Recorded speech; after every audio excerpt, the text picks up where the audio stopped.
Hi everyone, so glad you could join us today for the Taste Chocolate from the Source tasting. I'm Sally, I'm with Argencove Chocolate. I'm one of the co-owners and also the chocolate maker here in Nicaragua. And today we're going to talk through the chocolate making process, what's involved, the different steps, and I'm also going to introduce you to the different chocolate makers at Origin whose chocolate you're going to try today during the tasting. So when we talk about craft chocolate, what is the difference? It's not a regular candy bar, as I'm sure most of you know. It's handcrafted, small batches. You're really talking about a difference in quality. So when it comes to ingredients, there's minimal ingredients, and it's about featuring the cacao, not the sugar or any other added ingredients. So if you want to think of it like a hamburger, get ready to indulge in a ribeye steak. So if you haven't already done so, let's get the table set ready for our tasting. Maybe a spoon, a plate, a napkin per person. We want to have some room temperature water because like wine, we're going to cleanse the palate between each tasting. If you're sharing, maybe a sharp knife or cutting board, that might be helpful. And also maybe a pen, paper, also the tasting guide that we've provided if you want to take notes during the different tasting. So if you want to pause the video now and get anything ready, and then get yourself ready for a tasting of chocolate from the source. So craft chocolate is all about transparency and understanding where your ingredients come from. So we're going to go straight to the farm now, talk through the different processes there just so we can see how chocolate is made. So this is where it all begins. So the flower of the cacao is about the size of your little fingernail. I've actually got one here, you can see. So it's quite small, it's absolutely gorgeous. It has a very low pollination rate, but when they are pollinated, you can see here's an example. That's my finger of a small pod, and then they grow on over 5 months to mature until harvest. So this is a cacao tree. We've got cacao pods here at different stages. The dark red ones are smaller, they're not ready for harvest, but the ones on the right that are a little bit red and yellow, they're changing colour, which is an indication that they're now ready for harvest. For example, I have a pod here that it's mature, it's gone from green to yellow. So with that change of colour, we know now that it's the 5 months have passed and that it's ripe. So once the pods are harvested, they're generally taken to a collection area where they're cut open. In this amazing photo, you can see so many different colours in pods, all these different varieties. So when you think about it, it makes sense that when you have different varieties of a fruit, that you're going to have different tasting notes when we come to the chocolate. So when you think about things like grapes for wine or even apples, different varieties being one of the contributing factors for different tasting notes. So when we cut the pods open, these are the beans. These are fresh cacao beans that we'll use later to go on to make chocolate. So you can see that they're fresh, they're white, they're fleshy, and they have this incredible smell. I've got one just here. I'm going to show you guys. So you pop that open, and it's quite juicy to touch, very sweet. And then these are the beans that pull off and are then fermented and dried and then go on to make the chocolate. So here we have the cacao seeds removed from the pod and they've been collected, ready to go to the fermentation area. We talked about earlier that craft chocolate is about quality. So what we see here are white, fresh beans. What we don't see mold, we don't see brown beans that have been left for days, we don't see germinated seeds. And it's really important to make this distinction because if you don't start with a quality product, it's very difficult to make a quality product. And that's what craft chocolate is about. So here we have the fermentation facility. Now, fermentation can take up to 6 to 8 days, and this really does depend on the variety of bean, the protocol that the company has.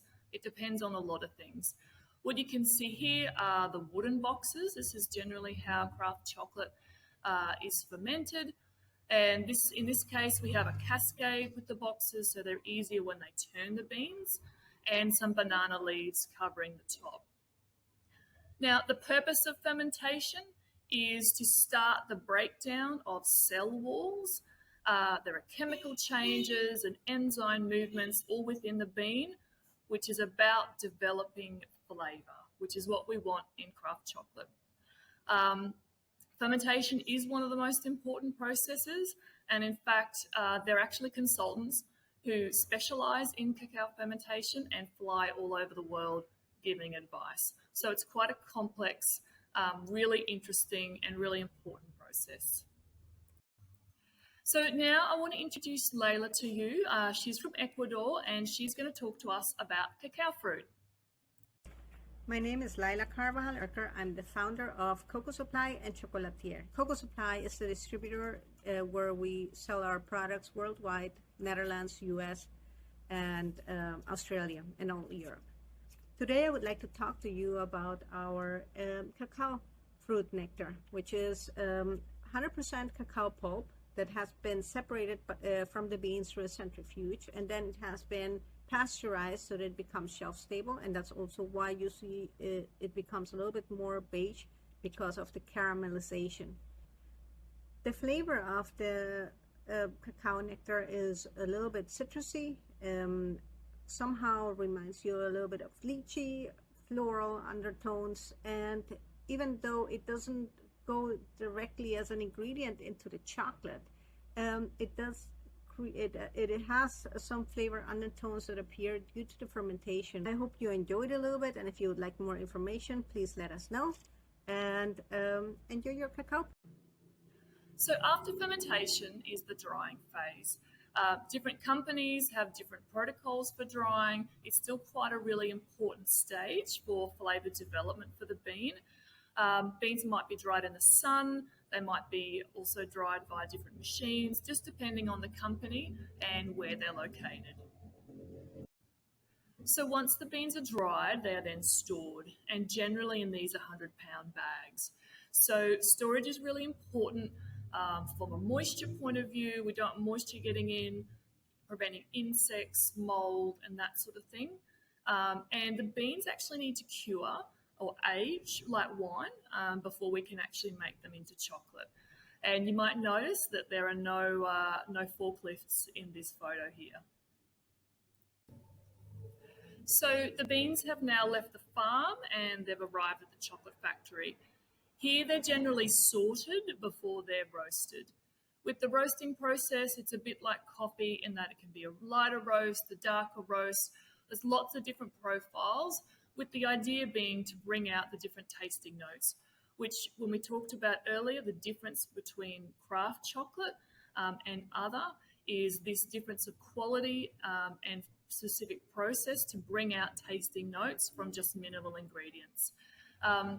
It's important to note that each bar has its own set roasting profile so that every time that we make it, obviously it has the same tasting notes. So after roasting, the beans are then winnowed. During the winnowing process, the beans are cracked with the shell that's removed, and the beans themselves are then basically become nibs. They're cracked into a smaller size fraction so that they're ready for the grinding or conching process. I'd now like to introduce to you Jose Alejandro from the Dominican Republic, and he's going to talk to us about the precursor to chocolate, which is cacao nibs. Hello guys, I'm Jose Alejandro, co-founder for Cacao Mai, a family-owned business located at the heart of the Caribbean, Dominican Republic. So as our brand says, we make a lot of products of chocolate, one of them being cacao nibs, which are bits of toasted, roasted, and peeled cacao, which are perfect as a crunchy topping for your favorite dessert. They got an intense chocolate flavor with some special fruity notes, which is the dominant profile flavor of the Dominican cacao. And we also got our Cacao Mai powder, perfect to go with the brownie alongside the nibs. It's perfect for bakery. It's organic, no GMO, no sugar added, 100% cacao. It's ideal for anything you want to make, bake, or drink.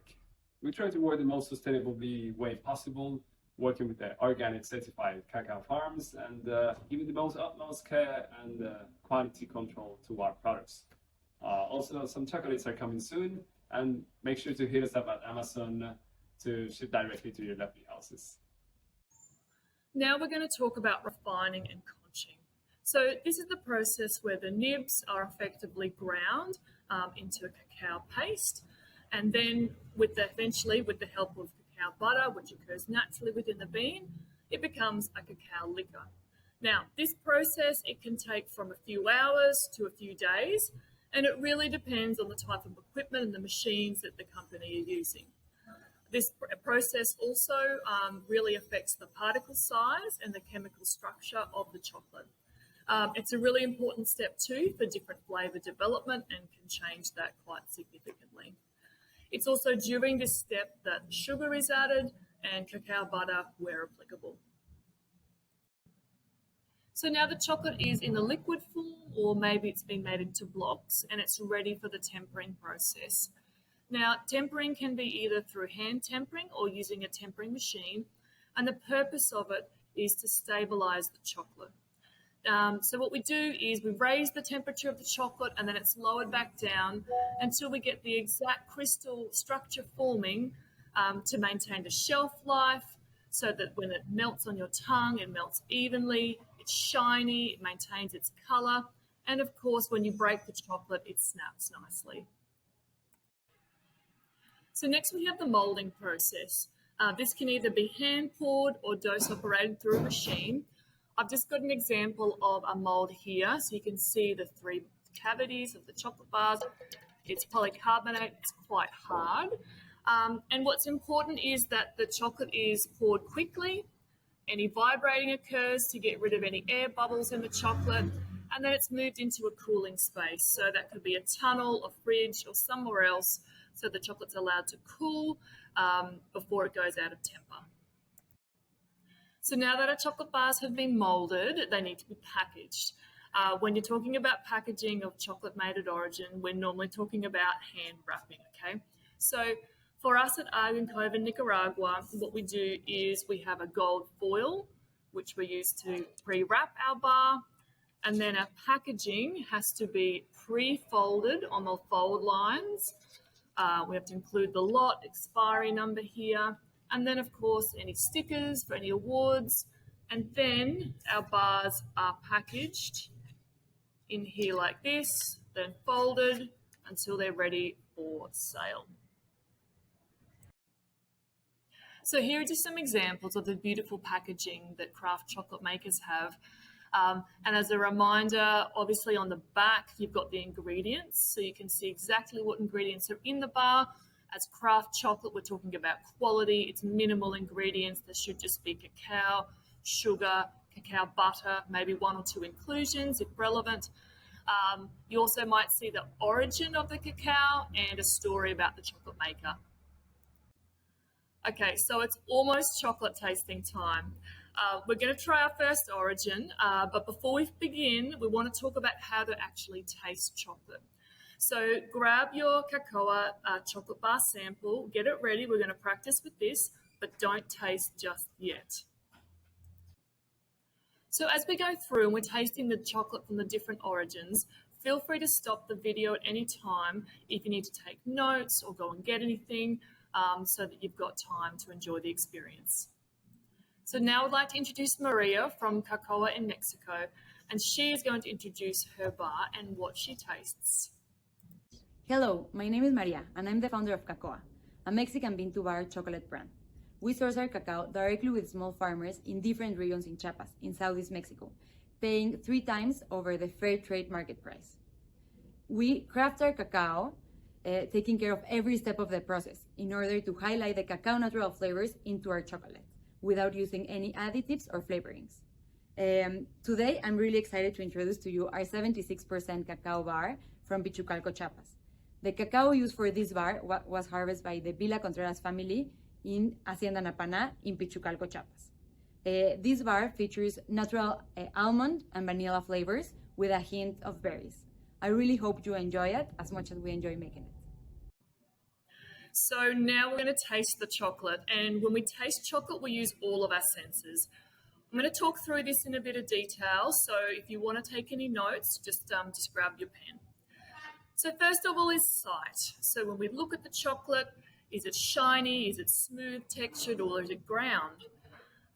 With the sound, so take your chocolate, piece of well-tempered chocolate, when you break it, you will hear a snap when you break a bit off. Smell. So in your fingers, just rub the chocolate a little bit, and this will warm it up, and then inhale, and you should inhale the aromas and get an idea of what different tasting notes of the chocolate is going to have. Taste. Take a small piece of the chocolate, like break it off, put it in your mouth, maybe chew it a few times, move it around, let it melt on your tongue, and when it should be melting evenly, and it's going to help with the release of aromas. And sometimes what happens is there's a release of one tasting note, then another, but they evolve and it changes as the chocolate melts. Touch is the last one. So we kind of interpret this as mouthfeel. So is it melting quickly? Is it a quick melt? Is it a slower melt? Is it creamy, or is it in fact a bit gritty? So these are some of the senses, or the senses that we use when we taste chocolate. And when we go through and tasting all the different chocolate from the chocolate makers at origin, these are the things to take note of. So we've been learning about craft chocolate and all the detailed protocols and process that from the farm to the chocolate making to make that quality product. Let's talk about some of the things that can happen that need to be managed. Bitterness. So cacao is naturally bitter due to flavonols, and careful fermentation can help reduce this, as can roasting. In fact, large companies often over-roast their cacao to hide any defects. Aging. Like fine wine, cacao mellows as it ages, and this can also help to reduce bitterness. Astringency. Now, you might have heard people talk about this. This is when it's like a rough sensation, a dryness in your mouth. You can also find it with coffee and wine. So as fermentation can help manage this, as can adding cocoa butter or milk, just to round that out and reduce any astringency. Graininess, texture, obviously that's part of the refining process. And if the bar isn't tempered well, it might be soft or grainy and discoloured, and obviously that's something that we want to avoid. Moving on now to Venezuela, where 2020 are going to introduce us to their chocolate. Hi guys, this is Moises here from 2020 Chocolates. I am the son of Alfredo. Alfredo is the owner and founder of 2020 Chocolates. 2020 Chocolates is a very special project. We are a tree-to-bar brand located in Venezuela. We make all of our bars in Venezuela. All of the beans that we use are from Venezuela.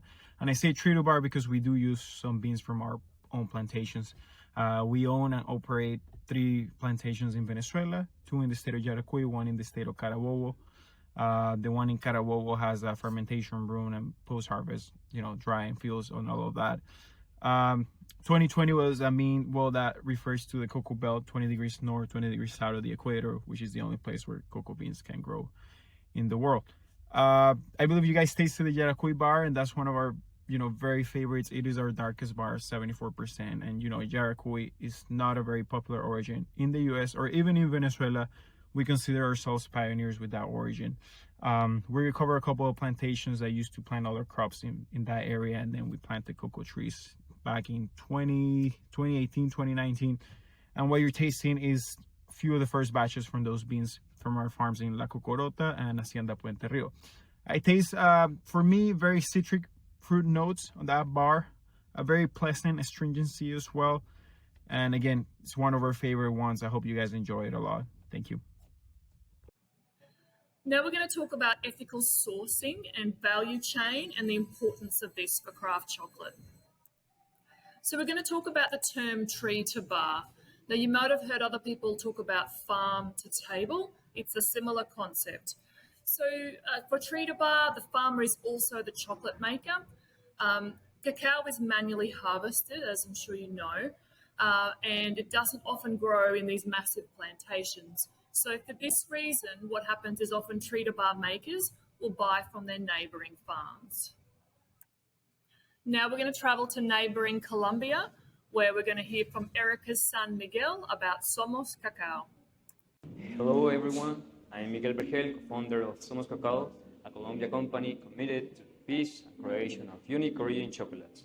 Today, I want to introduce you to our 73% chocolate bar from the Growers History series, made with cacao from La Primavera farm located in the Sarare Toledan at 200 meters above the sea level. The Lizarazo family carefully cultivates this high-quality cacao in a region defined by its unique terroir. This bar bursts with blackberry and red fruits notes, showcasing the love and care that goes into every step of cultivation and transformation. At Somos Cacao, we are committed to the peace and social transformation through cacao. We work hand in hand with families like the Lizarazos, helping them improve their processes and ensuring sustainability. With our tree-to-bar philosophy, we accompany the producers from cultivation to harvest, creating chocolates that not only taste exceptional, but also reflect the spirit of our communities. I hope you enjoy this journey of flavors as much as we enjoyed creating it. Thank you for supporting Somos Cacao in this mission of peace and flavor. Chocolate made at origin. So this is chocolate that is transformed from the dry cacao beans into chocolate in the country where the cacao is grown.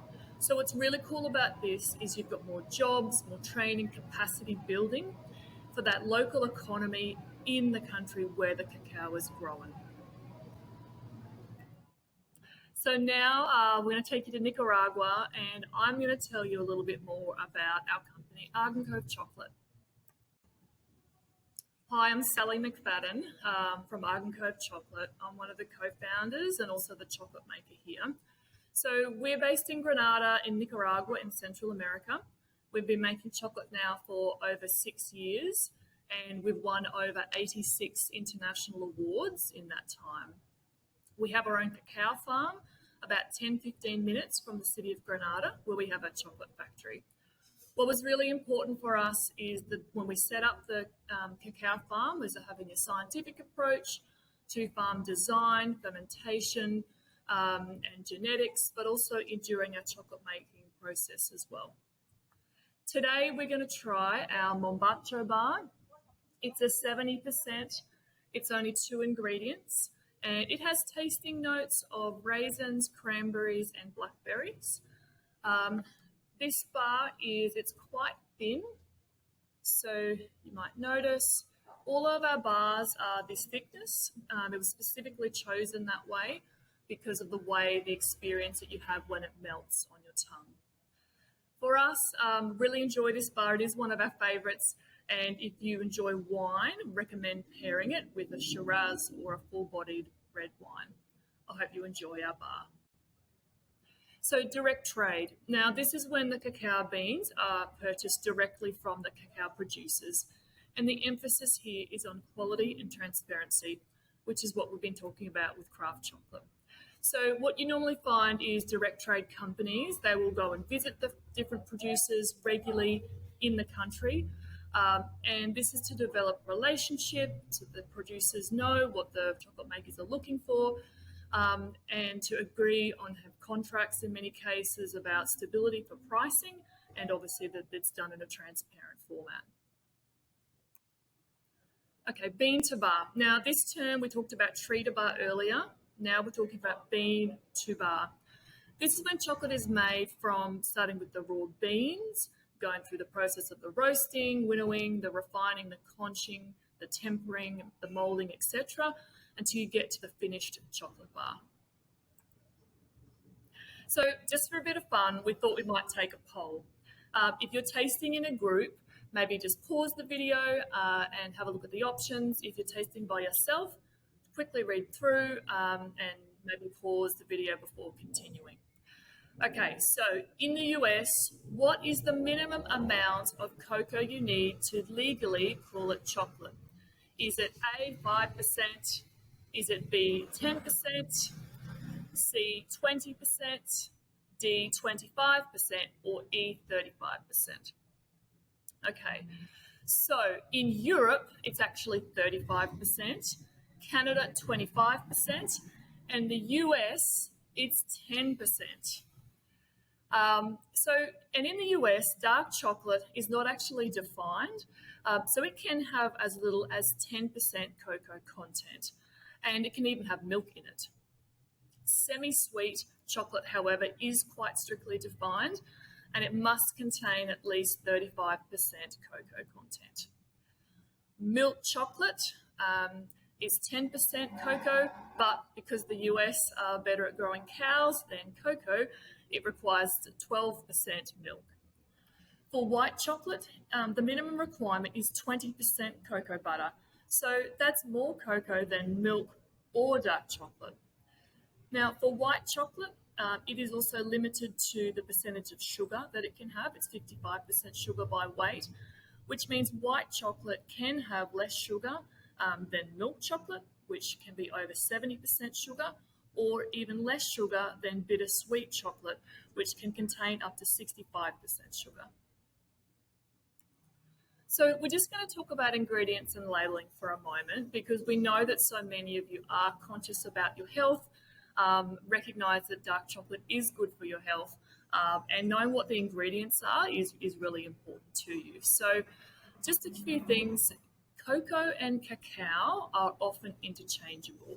So cacao is used typically when talking about the raw beans, and cocoa is used when talking about roasted beans or powder. The cacao beans should be the first ingredient when you're reading the label. The FDA requires that the ingredients are listed from highest to lowest.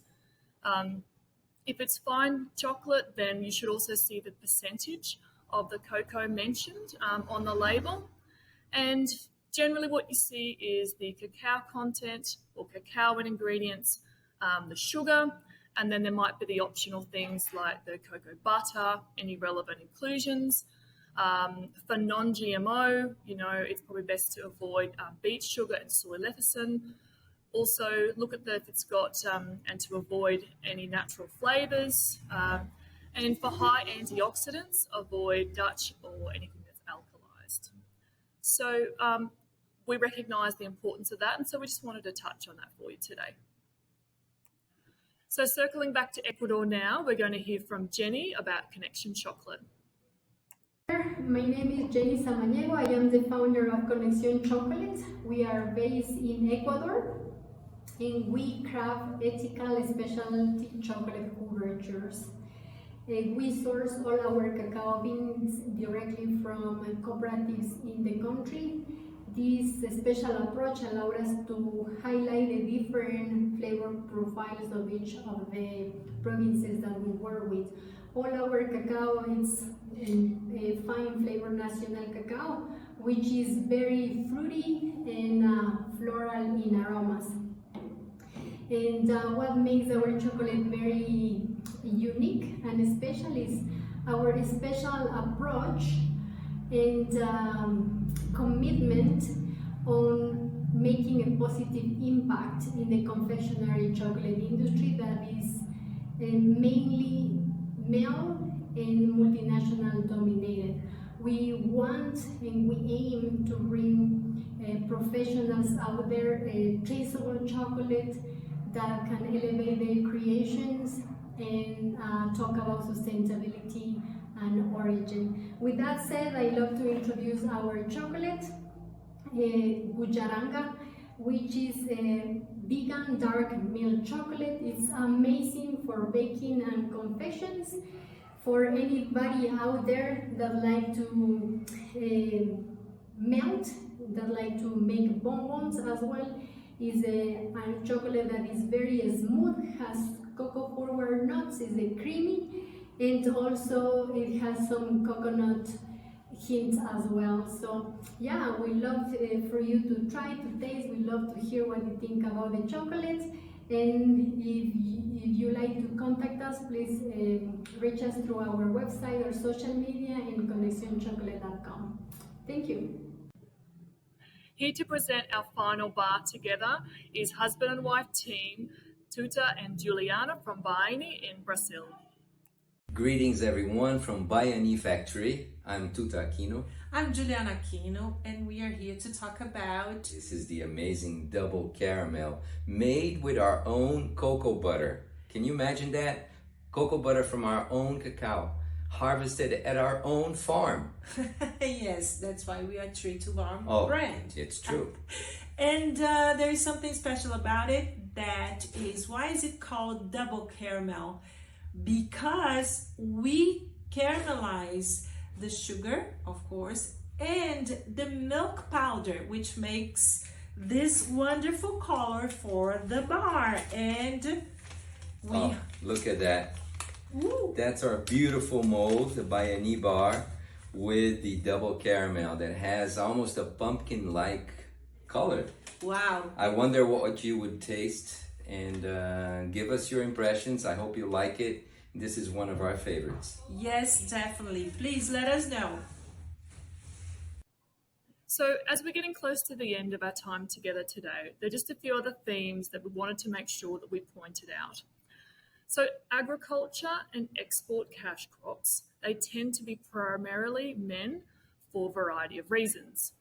When you start making food products at origin, these are much more likely to be involved with women.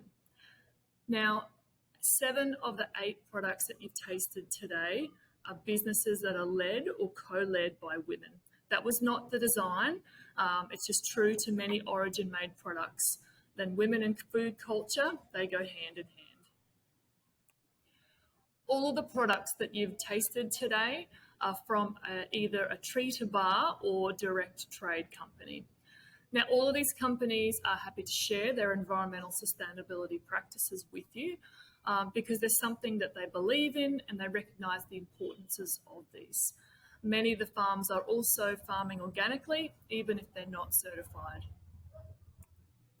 So one of the questions that we are asked often is, how do I find brands that are doing the right thing? So we're going to leave some pro tips here for shopping fair, and these tips are also included in your tasting insert. First of all, you can look for tree to bar or farm to bar. So this will often be mentioned on the front or on the description of the labelling of the chocolate bar. Origin made. Many single origin chocolate will mention the origin of the cacao, what country the beans are from.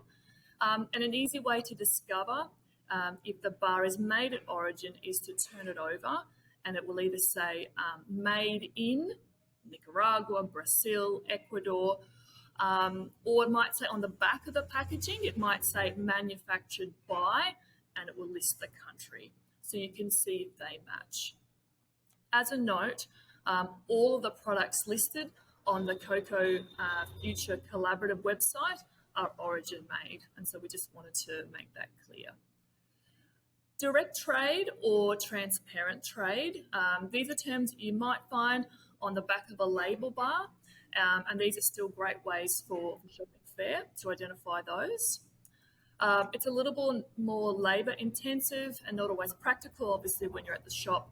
But if you buy a brand regularly, have a look at their website and see what details that they have on there. Normally, companies want to tell people about what they're doing. Now, you also might be wondering, why don't Fair Trade or Rainforest Alliance certifications top our list? Certifications, they sit at the top of kind of like a flawed food system, providing only a small premium, maybe less than 10%, for an unstable global marketing prices. So they're typically a good step, a positive step, but their most significant benefits lie in things like agricultural training, organisation, and export marketing, and they don't necessarily guarantee that the farmers themselves are earning a livable wage. And also a reminder that, cacao is hand harvested, so like vanilla or saffron. And so when you look at things, it does make sense that it does cost more. Thanks so much. We really hope that you've enjoyed the experience here. If you'd like to connect with Cocoa Future or any of the makers, the details are just here. And please remember our makers and our tasting kits for any holiday gift giving for your chocolate loving friends. The links to purchase for each maker in the US are also available in your tasting guide. So we've come to an end. Thank you so much. We really hope you've enjoyed it. Now, if you want to host your own chocolate tasting with friends, family, or colleagues, here is what you need to do. We have 3 completely different kits available for purchase. All kits come in both an individual kit that can be used for virtual tastings online, or group kits that can actually be used to host in-person events. Now, each kit is paired with a virtual on-demand video, just like this one. And for more information on hosting a tasting, contact us under About on the website. Thank you again for joining our Taste Chocolate from the Source. So you can find more information about our makers at our website, cocofuture.org. We're completely donor-funded, 501c3 nonprofit. And our goal is to empower origin makers and the communities by bringing markets, amplifying voices from origin and pioneering new and fairer value chains. So please tell your chocolate-loving friends about us, rate our tastings so others also know what to expect. Subscribe to our monthly emails, follow us and the makers on social media, on their websites, and also the QR codes, and donate so that we can continue to create a fairer and more chocolatey world.